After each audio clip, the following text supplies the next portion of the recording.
লন্ডনের Hyde Park প্রায় 5 kilometre জুড়ে এই পার্কের এক কোনায় জায়গা করে নিয়েছে টিয়া পাখি। এ যেন টিয়াদের রাজত্ব, নেই অন্য কোনো পাখির আনাগোনা। নির্ভয়ে মানুষের কাছে ঘুরে বেড়ায় পাখিগুলো। কারো হাতে পছন্দের ফল থাকলে খেয়ে উড়ে যায় গাছের মগডালে।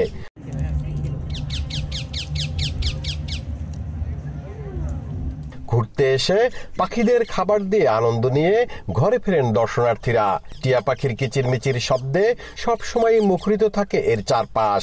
লন্ডনের এই হাইড পার্কে বছরে 1.30 লাখেরও বেশি পর্যটক আসেন পাখি আর পার্কের সৌন্দর্য দেখতে।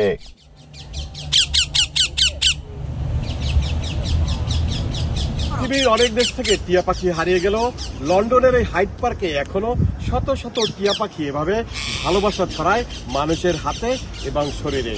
এভাবেই পশু পাখি প্রাণীর প্রতি মানুষের ভালোবাসা এবং প্রাণীদের প্রতিও মানুষের যে ভালোবাসা তারই বহিঃপ্রকাশ ফুটে ওঠে হাইড পার্কে। লন্ডনের হাইড পার্ক থেকে সৈয়দ জিয়াল, সময় সংবাদ।